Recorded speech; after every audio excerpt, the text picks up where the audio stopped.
Welcome to For the Love of Books, Bees Books Edition, a podcast by North Lanarkshire Libraries. Hi, this is Pari. And this is Jenny, and we're here to talk about Bee's books. So this time around, the theme that Bee gave us was It's a Mystery. And we also have a mystery guest today. Does the mysterious lady want to say hello? Okay then. Hello. Oh, that's good. We were nervous she wasn't going to say anything. Yeah, it could have been like a mystery guest without a voice. So yes, we have an exciting mystery guest which we're really excited about. But first, the mystery books. Mm-hmm. Jenny, what book are you going to be talking about today? So today I'm going to talk about one of my favourite ever books, which is Rebecca by Daphne du Maurier. Oh, I'm glad you also pronounced her last name because I never knew how to pronounce it. I'm just like... That's how I pronounce it. Yes. Whether that's real or not, I don't know. Yes, but you said it with confidence, yes. And that's what all counts. Yes. My book is a book that Jenny recommended to me. It's called Ink and Sigil, I would say. Sigil, yes. See, I have a problem pronouncing words. By Kevin Hearn. And I have a secret bonus book, which is on my e-reader. It's called Death Sets Sail by Robin Stevens, and I'm showing it upside down for those who can't see because my e-reader is positioned weirdly. But yes, those are my two books. Usually Jenny does two books and I do one, so this time I decided to switch it up. Excellent. What about you, Mystery Lady? Well, my book, which I read in the wrong order, is Ahead of the Game by J.D. Kirk. Oh. So it's book... I'll have to consult my list. It's book 10 in a series of 18. So I had to go back to the start and start from book 1. But you liked it so much that you did go back to the start. Yes. That's what we like. Yes. That's what we But like. so is it like connected or are they standalone books? You probably could read them and then just kind of pick up the gist. But Don't read them out of order. Jenny made me. I went back and started from the beginning. But you could pick it up as you were going. But are there like spoilers and things? Or is it just... In fact, I'd actually read the Hoon books, which is more books by J.D. Kirk, before I read these, so I kind of knew some of the characters already, but they weren't like Hoon had described them. Oh. So Hoon has his own wee series, like Yeah. a separate series, but he's a Separate. character in the beginning of these. And yeah. That's a bit like the book that I was reading. Mm-hmm. So it's set in Glasgow, which is why I was really excited to pick it up and you recommended it to me. But it's a fantasy book and a mystery, so it's a combination. And it feels like there's something both familiar and unfamiliar for both fantasy fans and mystery fans. Because usually the kinds of fantasies I read are set in other worlds or much more about the magic systems. Whereas here it's like set in Glasgow and the main character, he's this sort of kind of like a border agent between the magical world and the human world. But in this case, there's I think 2 mysteries here to be figured out. One of the mysteries is there's this incident of fae trafficking. So like the fae folk, there's some trafficking incident going on, which sounds more like gritty adult mysteries than fantasy. Like fantasy has usually not so realistic. I want to say realistic, but it does have parallels to realist. Like he talks about real trafficking as well, like human trafficking. And the other mystery that doesn't get solved in this is that he's cursed. This guy, whose name I've completely forgotten, Jenny might be able to remind me. But his curse, no, Jenny's face is also blank. Just give him a name, a mystery. Yes. Al. I think that is his name actually. I don't think I've given it to him. But yes, his name is Al. And so the mystery is that he's been cursed. And by somebody, we don't know who. And the curse involves every time he talks to somebody, the more he talks to them, the more they start to hate him. Eventually, they just like... people like that. Yeah. So they just like cut off all contact and they're just disgusted with him. They just like irrational hatred, which, but as you're saying that, Mystery Lady, I've met people like that as well. Taken again them. So he then uses like a speech app on his phone to talk to people he wants to maintain relationships with. If it's just like this one-off rando, he's like, okay, I'll use my voice. But if it's somebody like his assistants or friends or whatever, So that's the mystery that doesn't get solved. And yeah, I'll talk more about my book in a bit. But Did you Jenny? like it though? I like to know if I've recommended somebody. I did enjoy it, but not for, I think, the reasons I thought I would. Like, I really liked, and I'm going to talk about this a little bit more, I loved that it was set in Glasgow, and I liked getting to know the city through the thing, because I don't think I would pick it up for the fantasy bits of it, even though it was interesting, but I liked the characters and the setting more than the plot and the, yeah. So, yeah, was so I did. Was it real Glasgow or was it like made up for the book? No, real Glasgow. In fact, like one of the things happens really close to where I live, and I was like, "Oh my God, look at this! My You could be in neighborhood's that book. famous." You could have been in that Yeah. So it was fun, and the really funny thing is that in the beginning of the book, sort of the author's note, he writes about how he's included Glaswegian dialects in it, and like he was explaining to people, because I think he's Canadian or North American. So he's like explaining to other non-Glaswegian people. Whereas for me, I was like, isn't this obvious? Like, yes. So I've lived in the city long enough now that I know, yes. So like there is the Glaswegian dialect. And again, like I sort of enjoyed these things that I didn't expect when I was reading the book. And yeah, so I did. Good. Yes. So Jenny, what about your book? So as I say, I've chosen one of my favourite books, which is Rebecca by Daphne du Maurier. Have either of you read it? No, but I know that it's good for this upcoming Halloween season from what the vibes I get. Yes, it's kind of a mystery. It is a mystery. So the main character, you never find out her name. She doesn't have a name to begin with, and then she becomes Mrs. De Winter.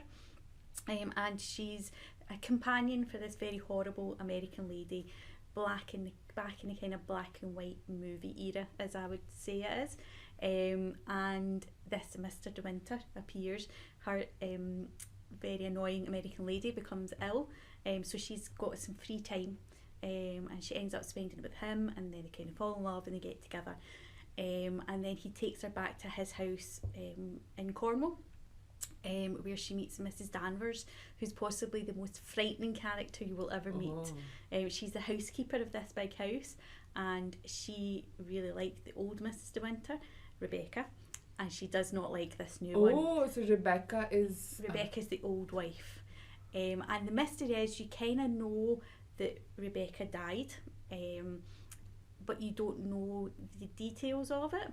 And as things are happening in the house, you kind of work out that maybe something untoward happened to her, and that some certain people are involved, and you have to kind of try and work out where it's going, what happened. You just Is she find under out. the floorboards? She's not, so she did die or in a cupboard. Yeah. No, although Mrs. Danvers probably would have kept her in the cupboard. Yeah. She's kind of creepy. She kept like her bedroom exactly like it was. She would go in every day and clean it and all this kind of stuff, and very strange. But no, she died in a sailing accident. But there's obviously more to it. And yes, there's lots of interesting characters. And as I say, although it's set a while ago, it's not specific when it was. You kind of have to kind of work it out yourself. It could have been in the 50s, it could have been in the 30s, but it doesn't matter to the story. All you know that she's a companion to this horrible American lady. I'll keep saying that because American lady is very horrible. And Mr. De Winter is twice her age, so she's about 2021 and he's about 40-42. You can't see it, but I'm making a really disgusted Yes, you are. face. And I'm sure there's lots of people out there that have read it and have seen it in a different way. I see it as a kind of mysterious love story, but I'm sure there's people out there that kind of see it as him taking advantage of her, and all that kind of stuff. Yeah, something darker. Yes, but as you read through it, actually you realise, because she thinks that he is still besotted with his wife, and she kind of feels that she's just in the house, is lurking basically. Yikes. And Mrs. Danvers doesn't help, she's quite mean. But then some other characters appear and you think, oh, it wasn't all that you thought it was. And I don't want to spoil anything. I do love plot twists. There's a cousin that comes around occasionally, and yes, it's an interesting story. I really like it. I know they've made many versions of it. there's not one that I particularly like because I like the book too much. Yeah. But if I was going to recommend one, it would be the black and white one actually, with Joan Fontaine as the mysterious. So it's an Yes. old book, is it? It is an old a book. classic. I see Yeah, the sticker. it's a proper classic. And it was, out many moons ago. Right. Also, when they go back to the house in Cornwall, she's very good at describing, because I think she was from Cornwall, like the Cornwall, how it was, very rugged, and the weather changes in an instant and things like that. It's very descriptive without being boringly so. And obviously it has one of the most famous introductions, which is, last night I dreamt I went to Manderley again. Which everybody actually says, last night I dreamed of Manderley again, but that's actually the proper opening line. It was very small text as well. I would like that. I must admit, I did read my glasses a few times. But if you're looking for something, so it's not spooky, it's not, well, sometimes you are kind of sitting going, oh. Yeah. But it's a nice mystery, and it does have a good ending. Oh, it has and a good it has an ending. ending. And you kind of know that it's got a decent ending, because at the beginning, when she's describing going back to the house, she kind of makes hints of that they're still together, but they're living elsewhere and things like that. It sort of reminds me of the short story called The Yellow Wallpaper by Charlotte Perkins Gilman. Have you heard of it? So it's a story that I'd read before about this woman who's like, again, like in these old-timey black and white times, as you would say, in a mental institution, and it's basically a short story told from her perspective, and she thinks, like, she first, like, doesn't understand why she's been put in, and, like, she's meeting her husband, like, he comes to visit and things, and he's the one who put her in there, and things, and again, it's told from many different read from many different perspectives. But then basically, like, she starts to think that there's something sinister in the wallpaper. Like, there's like a bit that she gets hyper fixated on, and like in the end, I don't even remember how it ends, but it's like from, I think she's just like committed, and that's her life. So I'd always read it from like the mental illness sort of perspective, or like sort of the women being under the men's influence at that time. But then in university, one of my professors looked at it from a fantasy horror perspective. So he's like, maybe actually she was, it was like a haunted sort of thing, and we just think that she was like insane, but actually it was, she was just not believed, which made me just, it's different how different people, it's interesting how different people, so even this gave me that kind of vibe, like, depending on what perspective you're reading from, the story changes a little bit. And that's the brilliant thing about books, is that everybody can read the one book, and everybody gets something different out of it. As I say, a lot of people will read this and say, oh, he's taking advantage of her, this is quite a dark in that sense, but I read it from her sense that she's trying to get out of this horrible American lady's control, goes with him, falls in love. It's her first big romance kind of a thing, and it's actually a romantic story, especially the way it carries on, but other people might read it and see it from a very kind of Mrs. Danvers is really would scary. be a good book group kind of thing. Yes. Mrs. Danvers definitely needs therapy. Yes. So, Mystery Lady, what about your book? Well, my book's not really a mystery, it's a crime, but since I am a mysterious person, I'm allowed to pick a crime book. We can fit anything into Bee's Absolutely, books, maybe. yeah. Bee's very generous like that. So, as we said earlier, this is book number, what did I say it was? Number 10 in the series, so it was quite far on. So, you kind of just, you would be able to go back and read the other ones. But I'll read it out to you. A body is discovered at a popular Highland landmark. It seems like just another day in the job for DCI Jack Logan, who I love. I love him and too. Beat it, Jenny. Except this body is missing a very vital component, and given its location, the Well of Seven Heads, it seems like someone is trying to send a message. But to whom? Dun, dun, dun. Now, I think we should clear something up first of all. Both Jackie and I, the mysterious person, love Jack. Jack Logan is just the best character ever. I discovered him first, however, so he's mine. No. He's mine. Yes. Oh, but I like how casually it's like missing a vital part. What could it be? Oh, heads. My head's on.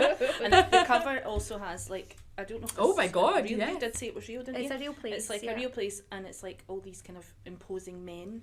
Oh, and that is the quite body a with no head is sinister- found beside these heads. Anyway, so it's just really all about them kind of solving the crime. But really go back to the first book and read it because you'll love Jack too. But obviously you can't have Jack because Jenny and I have got first books. Yeah, so we'd share them, I think, if we really needed to. But what I like about them, because obviously I've read them, is that they're set nearby but not too nearby. So that they're all set kind of Inverness, Kind of Port Highlands, William. isn't it? Yeah. So you kind of know bits and pieces, but yeah, and he's, I think, from Glasgow. He moved there, didn't he? In the first book, I think he moved up there. They did not help them out, and then he eventually got a transfer because I think he was in the bad books. Yes. Oh, So he's a bit of a bad boy, which is not the way he's portrayed by Bob Hoon. No. Bob portrays him as a bit of Wet wuss, blanket, really. yeah. Oh. But then, because I was thinking, I don't know if I like this, but then now obviously I love him, and he's So he's wait, just lovely. Bob Hoon, is this a TV? Bob Hoon's the spin-off, Oh, right. and okay. Bob Hoon's kind of like, knock me down once, I'll jump up 3 times. He's almost like a caricature of himself, isn't he? Yeah, He gets shot at and battered and basically almost killed, but miraculously he lives to fight another day. My favourite thing about Hoon is when he insults you. So he Yes. swears quite a lot, but he doesn't just randomly use a bad word. He kind of insults you and you don't really know sometimes that you've been insulted. Oh, You have to think. It's very imaginative, Yeah. swearing. Yeah, oh, that's pretty good. Yeah, I think like I wouldn't know. I'd be like, oh yeah, look at this delightful man with a Glasgow accent. I guess that I now recognise according to this book. It kind of, there's quite a lot of times when characters could just kind of look at him and go, I don't know what just happened there. I don't know what you've said to me, but it was No. rude. But it's very good because when you're reading the Logan books in order, you kind of You get where, to know them. Yeah. and then Hoon kind of, goes elsewhere. Right. I've to do still not something. discovered, I'm not at that book Oh. yet, to find out what he did Oh. to be booted out. So Yeah. that's a joy to come. All right. So who would you recommend this book to? You think? Just anybody who likes kind of Scottish crime, or any crime really, but probably Scottish crime.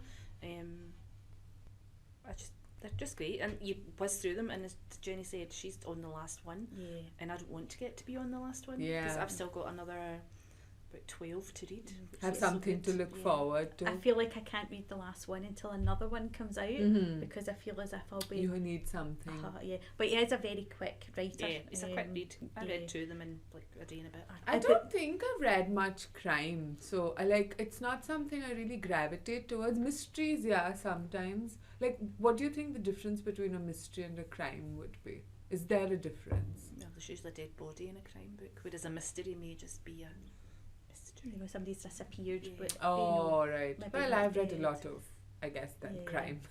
My things I have a think- lot of dead bodies. I think they're kind of lumped together though, Yeah. aren't they? Yeah. I mean, obviously Rebecca is a mystery, but it's classed as a classic. Yeah. You wouldn't necessarily put it in a crime because it's definitely not crime. But I think there's a lot of humour in that as well, so Oh, you right. don't maybe dwell as much on the kind of nastiness death. of the crime, because there's a lot of humour all the way through it as well. The good thing Yeah. is there's a lot in them. For all that they're really quick to read, there's a lot you can take out of them, which Yeah. is unusual because sometimes when things are really quick to read, you don't feel as if there's any substance. Yeah. But these are really, Yeah, because really good. there's a character in it, Tyler, who you think Jack Logan hates, but then there's wee bits through it where you kind of think he does kind of like want to look out for him, Yeah. but also they take the mick out of him constantly because he's a pain. But with perfect hair. yes, boy band, Oh. which you'll find out later on why he's called boy band. Oh. Yeah, but then you get like wee snippets where like they are kind of, you can see he does like want to kind of watch They're out. kind of a Yeah. family. Family, Yeah, that's yeah. what the They're vibe family I team, got. yeah. I find it really interesting because like you mentioned like Cornwall and you mentioned the Highlands and like place based, like the 2 books that I chose like I think the place basedness of it like got me really interested in it. So this one's Glasgow, and Death Set Sail is sort of a not as like a, I guess like an homage to Agatha Christie's thing, Death on the River Nile, I want to say. So yeah, so it's set in Egypt and they do go like on a cruise along the river, and it's a series of books, and it's the last book in the series called Murder Most Unladylike. It's children's books but really fun. I've recommended them to you, Jenny, and to other people, and it's just about these 2 girls again in the 1920s-ish. who are schoolgirls in like in a boarding school, and pretty well off, like fancy. Like one is an aristocrat, one is like a rich Hong Kong girl. But it's like they keep stumbling across dead bodies all the time, like in school. Bit of a and- jinx. yeah. Like at one point you have to say, are they responsible for the death? Like Jessica Yeah. Fletcher. But yes, like exactly. But no, so it's just it was nice to, I think, get to know a place through a character's eyes. Like in this case, so the characters themselves are from Glasgow and they make these references to Glasgow things. But the writer is not from Glasgow. I think like he visited and sort of got to know. But he did write a lot of places into it. So in this case, it was like, oh, familiar, yes, Glasgow. Whereas in Egypt's case, I was like, I've never been to Egypt. So getting to know about things, and especially like the touristy things, I guess, from another person's eyes, because they are traveling. So for me, like, I think the place-based mysteries were really interesting in the sense that it's not just about the characters and the plot, but also about getting to know the space a little bit, which I thought was really fun. That's a good thing about the J.D. Kirk books, is because they're up in the Highlands, you kind of get to know a wee bit more. You know, it's quite wild in places, and there's big, you know, huge distances sometimes that they have to travel. Yeah. And in Rebecca, being in Cornwall, it's more about like the weather and how like they stay near a beach and how, you know, the weather can have a real impact on that.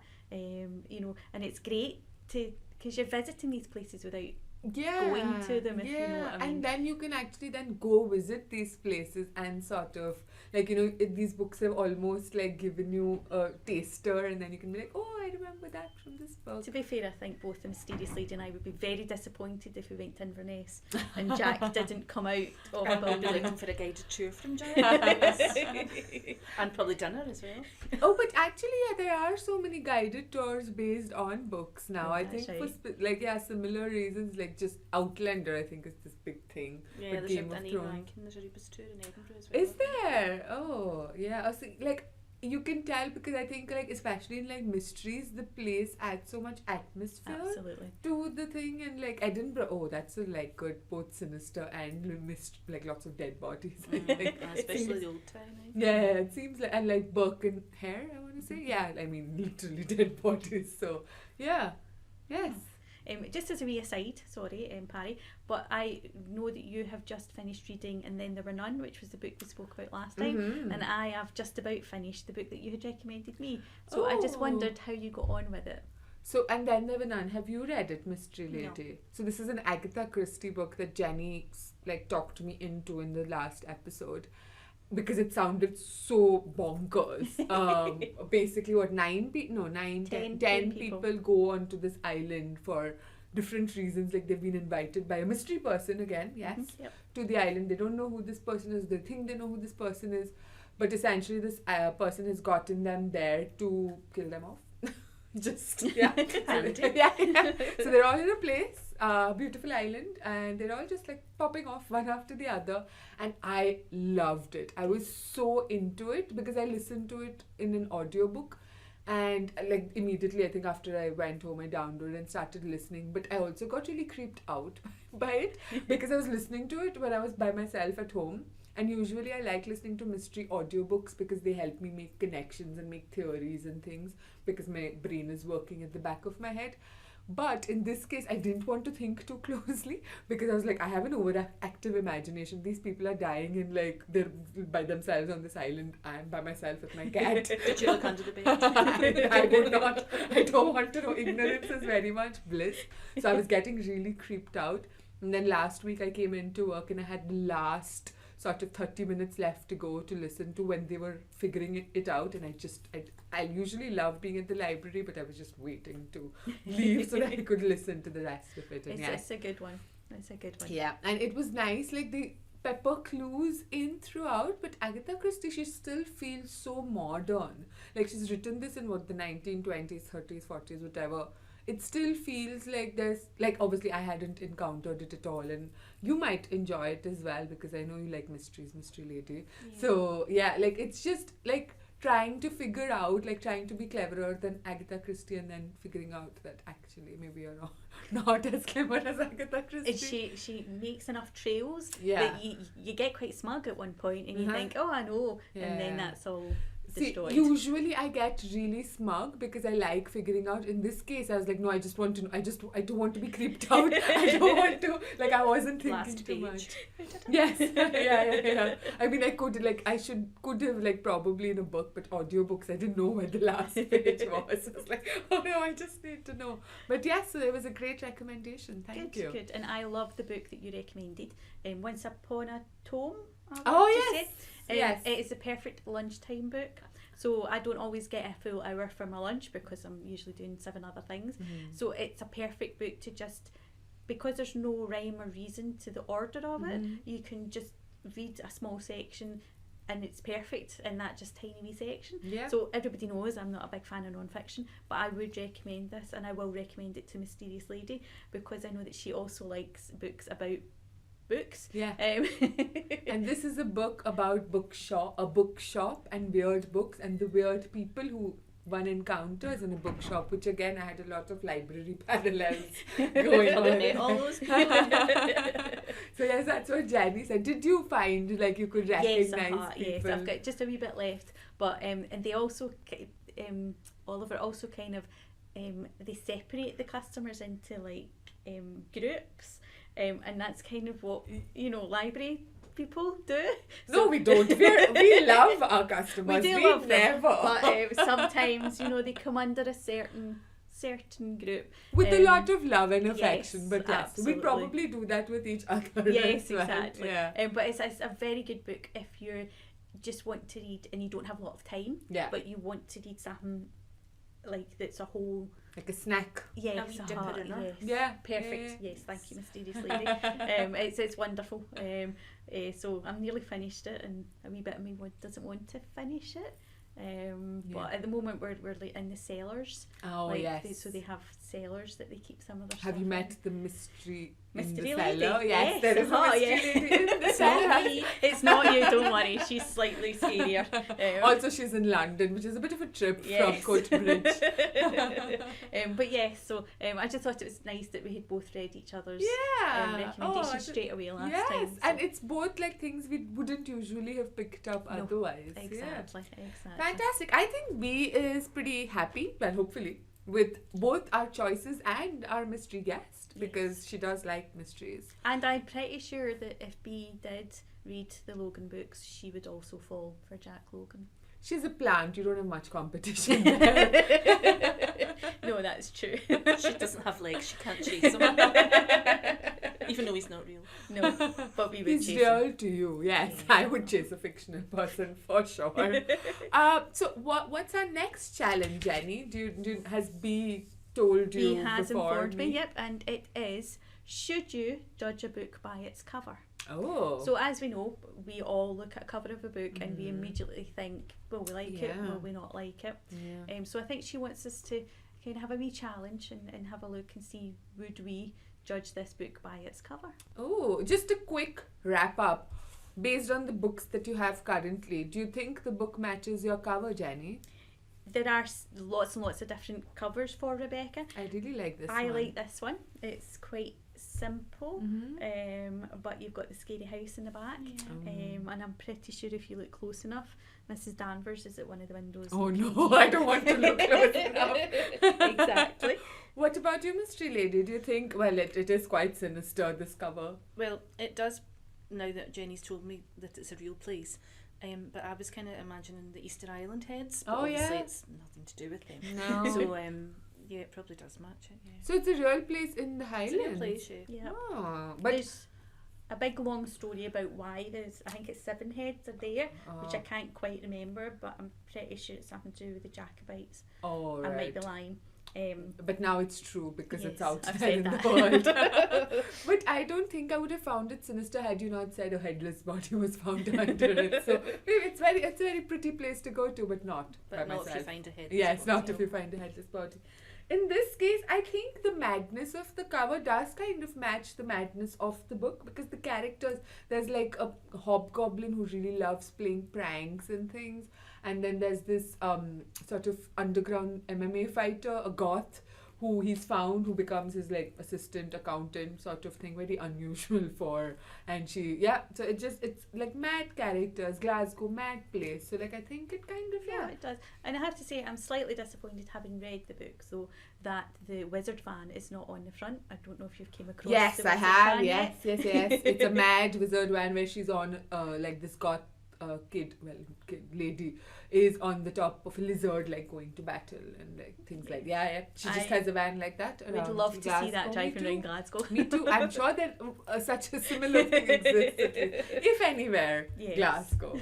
Yes, but I think that's it for us from today. Thank you, Mystery Lady, for being You're a part. welcome. And we will see you next time. Bye. Bye.